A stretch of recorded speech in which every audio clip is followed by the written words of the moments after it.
estamos de volta com a entrevista com o candidato ao Senado pelo PTB, Armando Monteiro, nosso convidado especial de hoje, né?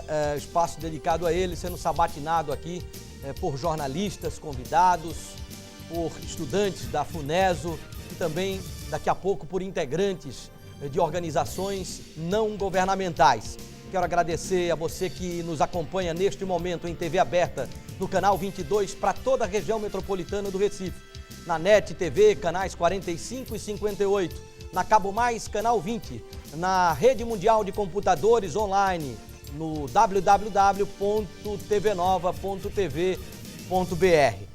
Nosso muito obrigado pela audiência, pelo carinho de vocês. A nossa ouvidoria com o pessoal da produção do programa, para você fazer uma análise do desempenho do candidato que está dando entrevista hoje aqui na TV Nova, é o 81 prefixo, você pode ligar de qualquer lugar do país no 3429-1982, 3429-1982. A gente retoma esse bloco com a pergunta dos estudantes da FUNESO e eu inverto aqui, começando, né, pelo Denis. Você, Denis. Não, começa com você mesmo, Denis, vamos lá. Ok. O senhor falou agora há pouco, candidato, a respeito da questão da CPMF, né? Outro problema que me chama bastante atenção no Brasil é que o Brasil é um dos poucos países em desenvolvimento onde tem o maior índice de impostos, de tributos, né? E isso é preocupante para qualquer desenvolvimento de economia. O senhor falou que não votaria contra a retirada da CPMF. Numa de suas propostas aqui, que eu tenho observado, é a redução de impostos, né, principalmente para os pobres. E a gente observa que é uma questão que anos e anos, Senado, Câmara de Deputados, tem a briga interna em relação à reforma tributária e nunca foi feita, né? Então, eu gostaria que o senhor explicasse melhor que posição o senhor vai tomar em relação a essa reforma tributária e como é que o senhor afirma que não votaria contra a retirada da CPMF, justificando a questão da saúde, e como é que o senhor realmente diminuiria essa reforma tributária, esses impostos, e votaria a favor de mais impostos para o brasileiro? Veja, quero agradecer a sua pergunta. Primeiro dizer a você que não há contradição, porque eu defenderia a redução gradual da CPMF. O que eu não poderia fazer era votar pela supressão total e automática da CPMF, porque eu colocaria em risco o financiamento de uma área que é uma área essencial. Mas a redução gradual, eu defendia a ideia, por exemplo, que você poderia fazer essa extinção em 5 ou 6 anos, porque aquela parcela da receita que você perderia, ela poderia ser compensada ou reposta pelos efeitos do crescimento econômico sobre a arrecadação. A arrecadação cresce de duas maneiras: se você elevar os impostos, as alíquotas, ou se você expandir a base econômica sobre a qual você extrai o tributo. Se a base se ampliar, você pode, mesmo com uma alíquota menor, extrair o mesmo resultado. Bom, agora, que reforma é essa que eu defendo? Você tem razão. O Congresso ensaia há mais de 12 anos a reforma tributária e ela não sai. Por que é que ela não sai?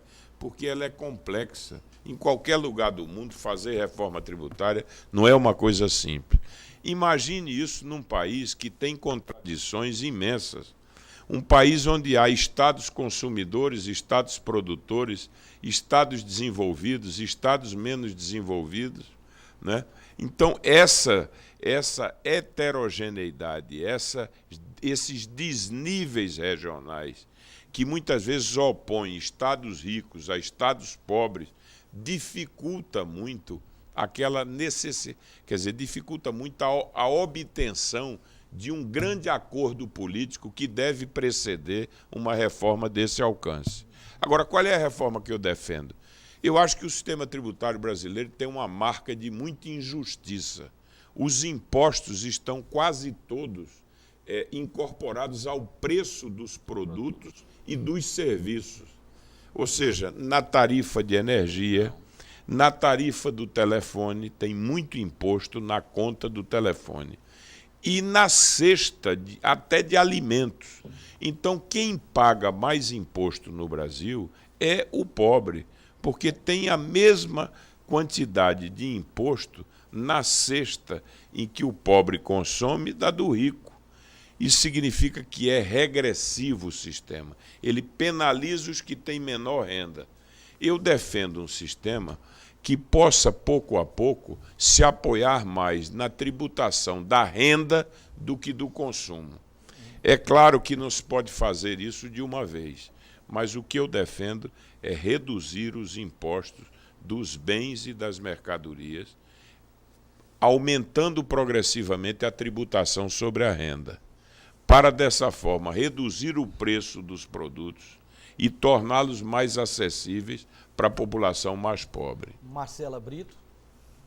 Armando, deixando o homem da política de lado, como você define o cidadão Armando Monteiro Neto? Olha, alguém que tem um profundo compromisso e um amor pelo país, pelo seu Estado, que apesar de reconhecer que a política, há muitos maus exemplos na política, há muitas posturas condenáveis, mas eu tenho muita crença de que você só transforma a sociedade através de uma ação política. A política é um exercício de esperança. E a cidadania tem que se exercitar na dimensão da política. Então eu acho o seguinte, o cidadão tem que estar engajado, tem que participar. Não há essa figura em que você fica fora, debitando tudo à classe política e você se exclui de participar. Quando o nosso amigo Denis falava da corrupção, a corrupção está na sociedade. E ela está, consequentemente, na representação política. Então, o que me motiva como cidadão é participar. Eu acho que, em vez de ficar reclamando das coisas, nós temos o compromisso de atuar, de agir, porque as sociedades só mudam quando as pessoas exercem a sua cidadania. Última pergunta dos estudantes da FUNESO. Boa noite, candidato. Caso eleito, quais seriam suas propostas com relação ao endurecimento às leis para punir qualquer pessoa, no caso do Legislativo, Executivo ou do Judiciário, como os crimes cometidos agora na Receita Federal e pela ex-ministra da Casa Civil, no qual ela pediu para sair? Qual seria qual seria as suas metas para o endurecimento com relação a leis? Olha, primeiro, o Brasil não pode conviver com impunidade, porque uma sociedade que se pauta pelo respeito às leis, as pessoas, quando transgridem a lei, elas precisam ser alcançadas. Então, o que nós precisamos é de maior observância às regras estabelecidas, porque o Estado de Direito se caracteriza por isso, respeito às regras e às leis. E nós não podemos ser tolerantes quando há transgressão, seja em que nível for. O que tem um caráter mais pedagógico é exatamente o rigor da aplicação da lei, alcance quem alcançar. Ou seja, os mais poderosos precisam ser alcançados pela lei quando transgridem a lei. Então, o exemplo, a sociedade só pode respeitar isso se houver claramente esse compromisso. E há também no Brasil a necessidade de rever as penas. Essa escalada, por exemplo, da violência, ela também nos impõe a necessidade de rever o Código de Processo Penal, que está muito desatualizado. Há novas espécies de crimes que não estão sequer contempladas no Código de Processo Penal atual. Então, nós precisamos rever a legislação, agravar as penas, tornar as penas mais rigorosas, e é preciso que a sociedade esteja vigilante para que a impunidade seja cada vez mais menos tolerada pelo conjunto da população. Bom, nós agradecemos aqui a presença dos estudantes da FUNESO. Muito obrigado pelas perguntas. Voltamos aos jornalistas. Vamos aqui com o Paulo Marinho, da Folha de Pernambuco. Vamos lá. candidato Armando Monteiro Neto, uma proposta que tramita no Congresso Nacional e que é polêmica e que vem sendo debatida, inclusive com vocês, candidatos, com o senhor também, é a questão da redução da jornada de trabalho. Se não me falha a memória, 44 horas para 40 horas semanais. Já que o senhor citou a própria França, na França a gente tem um modelo onde não se discute 40 horas, mas sim já está em 30 horas semanais. E é um país, com todas as falhas, considerado desenvolvido. O setor que o senhor representa, o setor das indústrias, como presidente que foi, aliás, como presidente licenciado da Confederação Nacional das Indústrias, se mostra contrário a esse projeto e gera uma certa polêmica em relação a isso com os próprios trabalhadores. Já vi o senhor falando em outra oportunidade que existe uma forma de flexibilizar em relação a esse assunto. De que forma é possível fazer isso e como é que o senhor conseguiria convencer colegas da indústria, do setor industrial, de que isso é possível sem prejudicá-los também? Veja bem, primeira coisa, a redução da jornada, ela pode resultar de duas situações. Primeiro, de uma negociação. Então, há setores, por exemplo, que têm ganhos de produtividade tão elevados, quando, por exemplo, colocam um equipamento de última geração e tudo, que permitem que você reduza a jornada exatamente por conta do efeito desses ganhos de produtividade. Então, já se pratica no Brasil, em vários setores, jornadas de trabalho que são inferiores à jornada legal. Por exemplo, o setor petroquímico, ele tem uma jornada que é inferior à jornada legal. Isso foi feito por acordo, por negociação. Agora, o que eu sou contra é redução da jornada por força de lei, uma coisa impositiva, porque aí você nivela o grande e o pequeno.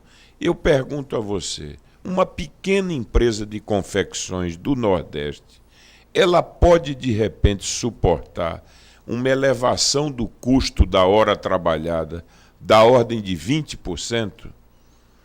O que é que poderá resultar dessa medida? Desemprego ou ainda mais informalidade nas relações do trabalho. Porque se eu, por exemplo, para fazer o trabalho que eu faço com 3 pessoas, eu precisar contratar mais uma, eu fico tentado a compensar esse efeito de custo com o aumento da